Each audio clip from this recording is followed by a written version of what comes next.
তো hey guys, good morning. কেমন আছো সবাই? আশা করি ভালো আছো। তো গাইস সকাল সকাল বেরিয়ে পড়লাম বাইরের দিকে, কারণ বাইরে আজকে প্রচণ্ড ঠান্ডা। তো বাইরে আজকে প্রচুর ঠান্ডা, বাইরে হাওয়া চলছে।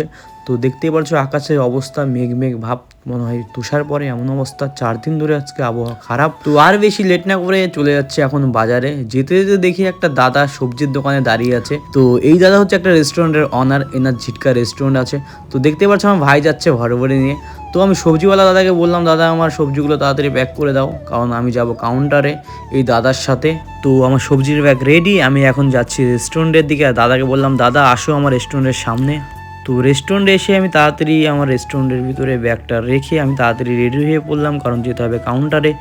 তো রেস্টুরেন্ট থেকে বেরিয়ে দেখি দাদা রেস্টুরেন্টের সামনে দাঁড়িয়ে আছে। তো বেশি লেট না করে আমি তাড়াতাড়ি স্কুটিতে উঠে পড়লাম।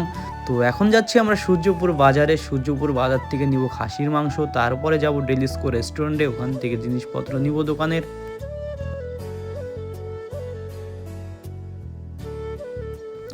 তো দেখতেই পারছো গাইজ, আজকে বাইরে প্রচণ্ড ঠান্ডা। মুখের অবস্থা দেখো আমার কেমন হয়ে গেছে ঠান্ডায়।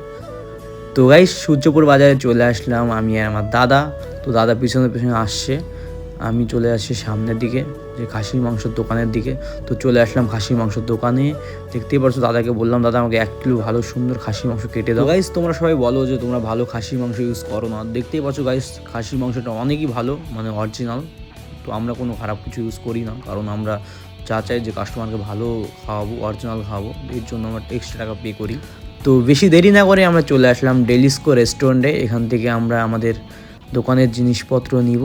তো কী কী নিব তোমরা অবশ্যই কমেন্টে বলো, এখান থেকে কী কী নেই আমরা। তো সব কিছু নেওয়ার পরে বেরিয়ে পড়লাম রেস্টুরেন্টের দিকে, কারণ আমাদের সব বাজার হয়ে গেছে।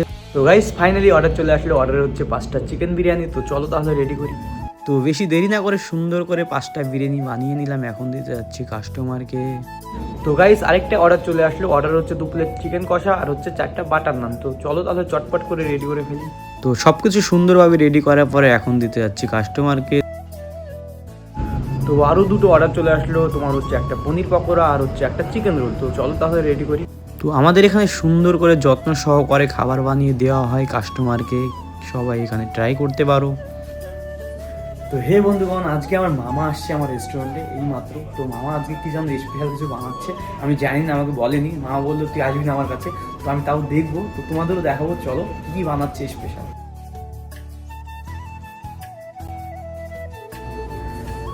মামা এগুলো কি হচ্ছে? এটা তো একটু পেঁয়াজ কাটতেছি। তা আমাকে বললাম না, বলি স্পেশাল কিছু বানাচ্ছ আজকে। স্পেশাল বলতে কি, হ্যাঁ একটু বানাইতে হবে, খুব খাস জিনিস। তা আমাকে কেন বললাম আজকে? খাস বলতেই অনেক অনেক ভাষা অনেক রকম ভাবে বলে, তো আমি শর্টকাটে বলি বয়েল জুস বানাবো। আচ্ছা, বয়েল জুস। হ্যাঁ, এটা খাইলে পরে জুস খাইলে কি হবে, ফ্যাটি লিভার হবে না, শরীরে দোষ আসবে, আর আলাদা একটা মানে মজা আসবে। তো মামা এগুলো তুমি কি আগে কোথায় মণিপুরে থাকতো, ওখানে শিখছো? না, এটা মণিপুর থাকে না, মণিপুরের আরো আগের থেকে কম বেশি চলতো। তো ইদানিং ভাইনে তুমি রেস্টুরেন্ট চালু করার পর থেকে একটু বেশি হয়ে গেছে। এই ভাইনে টমেটো নিয়ে এসো, 2টা টমেটো দাও। ঠিক আছে, মামা প্রতিদিন একবার করে খাওয়া যায়, প্রতিদিন বয়েল খেতে হবে রাত্রিরে, ওর জিন্দগি ধনী হয়ে যাবে, পুরো খুশ হয়ে যাবে। আচ্ছা, আর এই মশলা মামা তোমার বলে মণিপুর একটা তোমার স্পেশাল নাম ছিল, তোমার নামটা কি ছিল? ওই নামটা তো এখন অনেক পুরনো হয়ে গেছে। যেরকম 2025 যাচ্ছে, এটা পুরন। হ্যাঁ, নতুন আসবে 26, এটা হবে নতুন। তো নামটা কি পুরন সালে? তাও মানে আমার দর্শককে বলো যে তোমার কি নাম ছিল। নাম কি পুরন সালে বলবো না নতুন সালে বলবো? আশিক মোল্লা রহমান জোশী। আচ্ছা আচ্ছা, আর এখন যেটা নাম হয়েছে মানুষ যেটা বলে, যে স্বাভাবিক যেটা নাম আছে, বাসপাল কাচারি খান। হ্যাঁ, এটা হচ্ছে মেন যেটা মানুষ সবাইকে বলে। আমি ভাবছিলাম এই নামটা 2026-এ বলবো। আচ্ছা আচ্ছা আচ্ছা, তবে এখনই দেখলাম। আচ্ছা চলো তাহলে রেডি করো। ঠিক আছে মামা, কি তোমার সেই আইটেম রেডি হয়ে গেছে? এটা পুরো কমপ্লিট। দেখতে পাচ্ছ আইটেম পুরো রেডি। কমপ্লিটের মধ্যে। তাই নাকি? তো আমাকে বললাম না তো যে খাচ্ছ তুমি? ব্যাংকে তুমি কাজে ব্যস্ত, তার জন্য বলিনি। আচ্ছা আচ্ছা, ঠিক আছে। কি এটা, সেই স্যুপ নাকি? এটা হচ্ছে মণিপুরি স্যুপ। আচ্ছা, মণিপুরি স্যুপ। ওখানে 50-90% লোক বয়েল খায়। আচ্ছা, বয়েলের যে একটা ইন্টারেস্ট, সেই ইন্টারেস্ট মশলা দেয় না। যে প্রতিদিন নাইটে একবার করে খায়, তার জিন্দগি গার্ডেন গার্ডেন হয়ে যাবে। Garden good good. দর্শকদের বলি, তোমরাও প্রতিদিন একবার করে, সপ্তাহে অন্তত 2বার করে বয়েল খাও। তো হে গাইস, আজকের মতো ভিডিও এই পর্যন্তই, কারণ আমি রেস্টুরেন্ট বন্ধ করে দিয়েছি। দেখতেই পাচ্ছ পুরো বন্ধ রেস্টুরেন্ট। তো গাইস তোমরা সবাই ভালো থাকো, সুস্থ থাকো। আবার নেক্সট ব্লগে দেখা হচ্ছে। টাটা।